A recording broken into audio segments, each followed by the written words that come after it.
Welcome back! In this video, we will take you on a tour of Sand Creek Farm in Grand Forks. And we'll also update you on what we've been seeing around here and what's been going on in the farm.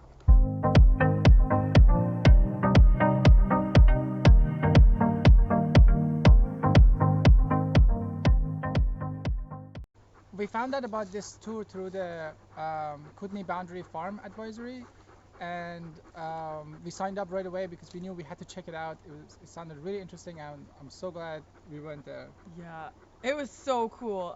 It was really impressive how Dieter and Elizabeth turned such a harsh environment, hot, dry, rocky, how they turned that into such a vibrant organic orchard. It was amazing. It was really impressive. Yeah. Beautiful ecosystem that they Yeah. built there.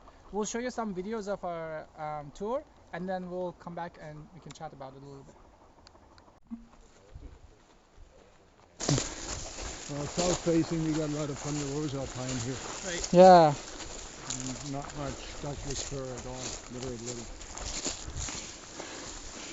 So you pump the water up the hill into a reservoir, Use and a then lot of pressure. and then you gravity feed it back. Yeah, I pump it to the highest point and then from there. Okay. You go ahead. Oh, you can hear it. It's beautiful.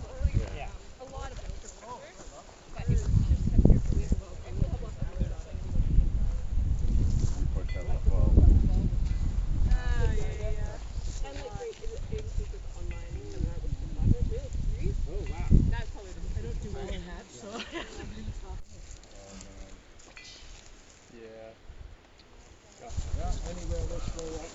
In the middle, it's hard to walk. It's all pretty wild.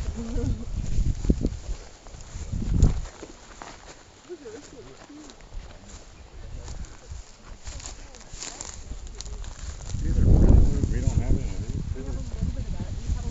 So we have a lot of vegetables in between Oh, got it. the trees. Like we grow all kinds of stuff: beans and strawberries, raspberries, and These make for great ground cover. tomatoes. And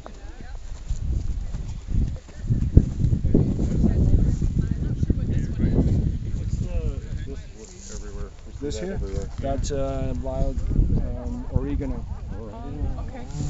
So the bees love it. Right, yeah, I was gonna Full say. of bees. Did you dig this on contour? I- Eyeball. Okay. Some go a little up, some go a little down. What kind of cherries are these?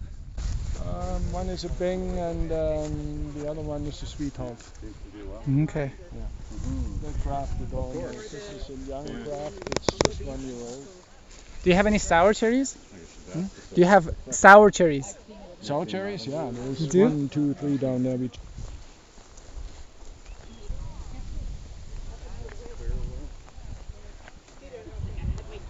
pulled it. So you will see a lot of the companion planting. Like a peach tree, there could be grass under, but I have lemon balm, which Elizabeth picks all the time. I got flowers for the bees. There's catnip in there, like flowers, mainly flowers and herbs. So all the trees are in rows this way. They're on benches. So in between the trees, because the trees were very little, we had a lot of space. So we planted all our vegetables between the trees. Now it's mainly herbs because the tree roots are going into the beds. It's mainly herbs. We put beans in it and flowers and berry bushes like raspberries and currants and strawberries. I have problems in the middle of the orchard with aphids because the trees get a little too much water because I'm watering stuff below, which I shouldn't. So if you look behind that willow tree past the fence, if you want to sneak through and have a quick look, you can see how the field was 10 years ago. So this is 10 years what we have here.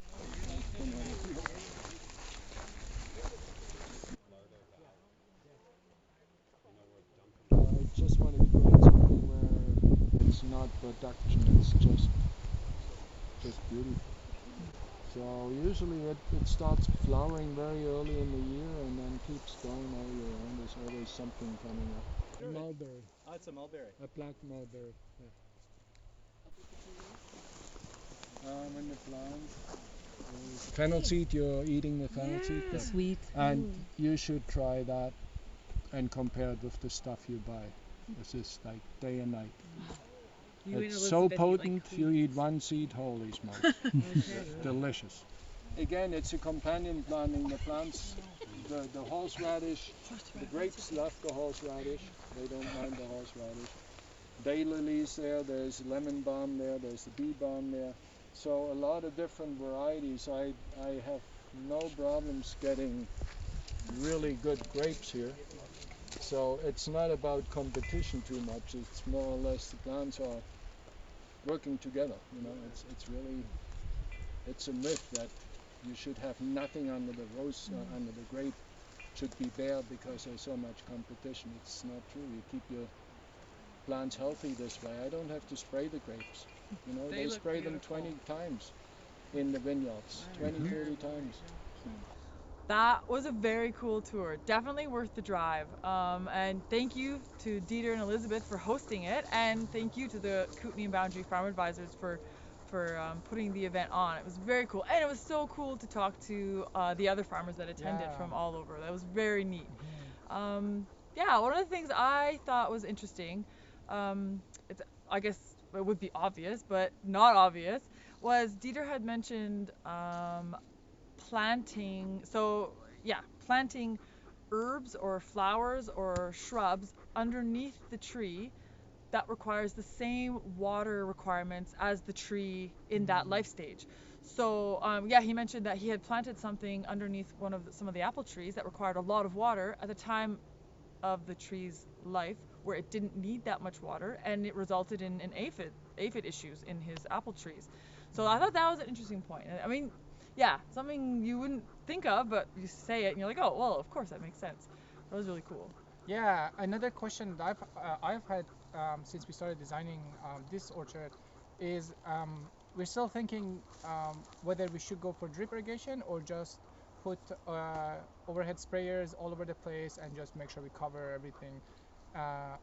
And when I put that question up to Dieter, and his opinion was, you know, even if I had access to unlimited water, he would still use drip irrigation because with drip you have much more control, so you can actually figure out where the water is going. Like you were saying, sometimes overwatering can cause much more issues than not enough water. Beside the farm itself, they had a really interesting and cool natural building, that the roundhouse that they have been working on for a while, I guess. And it was really cool to check that out and go inside on a really hot day. And even without air conditioner, it was really nice and cool inside the building. Yeah, it's still in the buildings. We're still building on it. We're still Okay. And what is it? What material are you using? clay and straw. Clay and straw. Yeah. Very cool. On the outside walls. You can see how thick they are here. Yeah. Awesome. That is really It's cool. not finished yet. Oh, wow, that's a really nice high ceiling. You have to close the door. Well, So cool. It stays so cool in here. It's natural building, you know. Yeah. Oh, it's beautiful.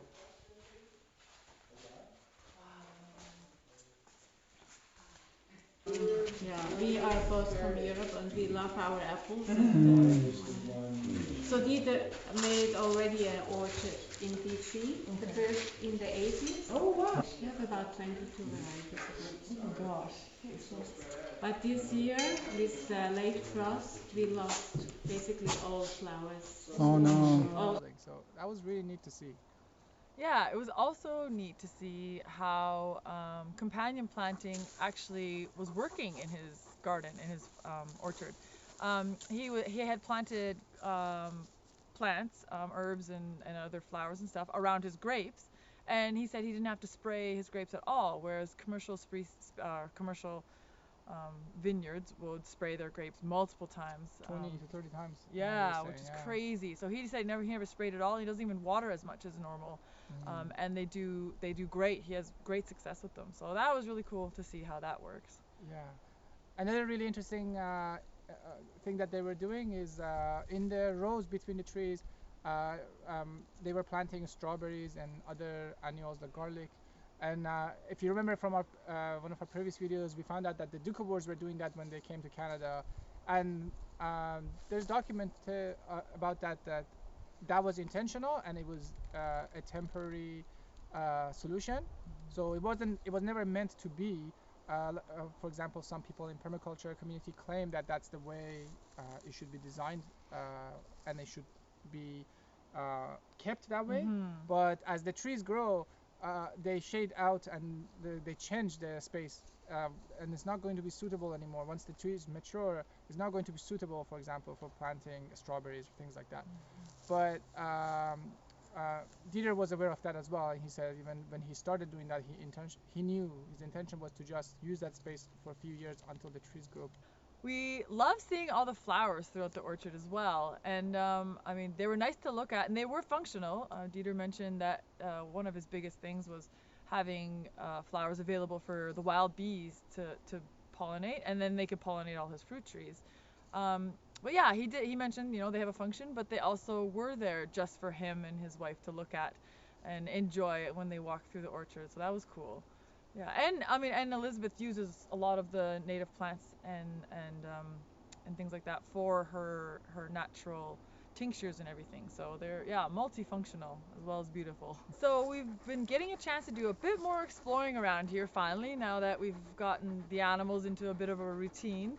And yeah, and we're just constantly wowed about what we come across. It's crazy. We just every day we find something new and fascinating. It's been amazing. Yeah. It's so neat to go for a walk in the bush or come to an open patch, and we'll find some fruit trees that look like, you know, they might be over 100 years old, and they still have fruit on them. Yeah.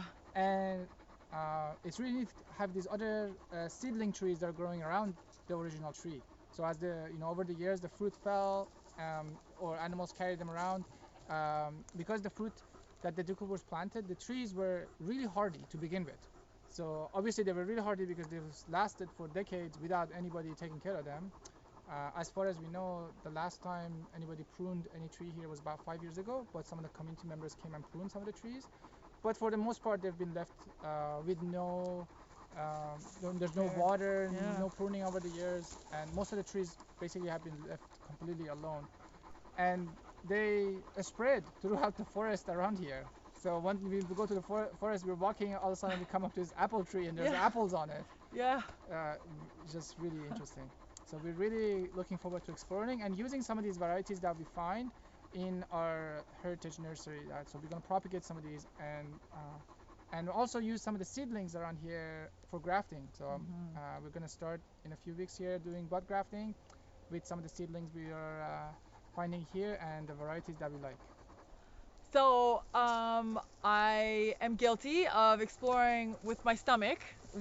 So I'm very good at finding things that we could eat. So the thimbleberry and black raspberries and saskatoons are now finished, and so we've been discovering all the other things we can eat. We've come across hawthorn, which is just starting to ripen on the lower areas. It's been amazing. It's been really delicious, and it's really neat to see how it varies on different sites. So some of the hawthorns have been, they slower to ripen and a bit drier, but some of them are so plump and delicious. It's amazing. The key about the hawthorn is finding the right tree around. Yeah, because there's so many of them around, and you have to taste all of them, and then you find the trees that are really nice and tasty. So good, like a saskatoon. One of my favorite berries over the summer. Good. Yeah. And then another one is Oregon grape. It's been teasing us because it turns blue fairly early, and it's been teasing us for a few weeks now. So we've been finding, again, it varies with the site, with the soil, where it is. We've been finding some that are larger, so they're plump and juicy, but they tend to be tart. But then, in other areas, we find Oregon grapes, they're a little smaller, still juicy, but a lot sweeter, and so good. So Aras went on a big walk and collected a bunch. Yeah, he just spent half an hour, I think, collected like Doesn't 5 take pounds much. of, they're really easy to pick. Yeah. You just have to watch for those prickly leaves, Yeah. and then, but they're in clumps, so the berries are easy to harvest. And We're gonna make jelly, I think. Yeah. Jelly or jam, Really we'll looking see. forward to it, Yeah, I'm excited. thank you so much, everyone, for watching another update from us. there's so much happening. I'm sure we'll have lots to talk about next week. So please stay tuned. Yeah, and definitely, yeah. We'll see you next. Okay, we'll see you next week. Bye. Bye. Utka living up to his name, Mr. Duck, huh?